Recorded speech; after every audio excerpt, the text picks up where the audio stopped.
real quick, I mean, do you remember what you were doing 25 years ago today? I mean, what you were getting ready to go do? To do something bad. I see where your mind's going there. Actually, Al, you did something good, man. You did something really Speaking swell. Of left-handers and no-nos. Look at this, huh? Al Leiter wrapping it up. No-hitter. That was something. You know what? When I did see it, I'll be honest. Like, so we got a packet, right? And I actually did forget until I saw our research packet today. But 25 years ago, Tom. You only threw 103 time's pitches. flying by, isn't it? Hello, that's about 5 innings at the end of my career.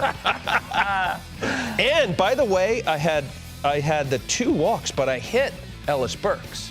And in the second inning, Larry Rothschild, who, love him, great pitching coach, Yankees for a long time, and then now he's with San Diego. He jumped me pulled me down underneath it at the old pro player stage. What are you doing? I'm not like, take it easy, man. What do you mean, what am I doing? But he kind of got me jolted there. We ended up winning 11-0, so it wasn't a compelling game, win-loss. It was just whether I'd give up a hit. Yeah, 2 hours and 22 minutes, by the way, Chris and researchers telling me. Did you, at what point when did you feel something special was happening? Do you remember that? 7th inning. Okay. I say it all the time. I know we do no-hitter alert. There's a lot of 5-inning no-hitters we see out there. So you get people interested, flip it on. But if you have a great game, 7th inning, and a perfect game is 1, 2, 3 in the lineup. I did have the 2 walks, so I was like 3, 4, 5 in the Colorado Rockies lineup. And they were good. They scored a lot of runs they could hit. So once I got through that, now you got 6 outs away. It becomes a realistic thing, for you to believe. They were good all right, Tom. I mean, look at those names. I got a question for you, Al. Coming off no-hitting, this great lineup there, and as Fran said, look at the names there. I know Larry Walker did. Weiss, Bichette, Galarraga, but go ahead. But you've been in the spikes of John Means, taking the mound after throwing a no-hitter.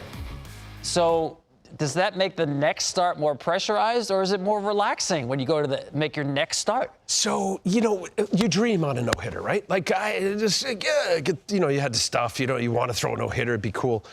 But after you throw a no-hitter, we talk about Johnny Vandermeer. We're going to talk about it tonight, because it hasn't happened since, 40s? So, yes, and it was in Wrigley, obviously.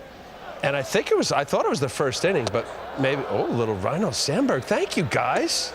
Making me look good. But Leo Gomez, not that good. So 5 days later, you have everybody showing up because, they got to follow along the Johnny Vandermeer thing. So there is a little extra. Back in the day, before we had MLB Network and everything else, you had TWIB, This Week in Baseball. Right, so they were following you around. So there's a little extra, So in the back of your mind, like, can I do it again? I think it was the second inning. But you said you pitched 7 innings that game, and you. Yeah, we won the game. Yeah. I think it was a good game. It's awesome. That's good. It's unbelievable. That lineup. I mean, Weiss, Bichette, Galarraga, the 2, 3, 4. Larry Walker took a day off. And why? And just real quick, explain why you think that was a mistake. So for me, the way I pitched, we're talking about John Means. Like, I threw a hard cutter. Everything was hard in on the righty. And my good games were I would backdoor curveball and occasional changeup. So I think some managers, and as great as Larry Walker, Hall of Famer. Hall of Famer, yeah. There was, and I was crazy enough to spray the ball. So I don't think too many lefties liked facing me because, whatever. I'd throw it around a little bit. But I was glad. I was always glad that the lefty was out because lefties were hard on me as a result of the cutter if they stayed on the ball and went left center. All right. Yeah.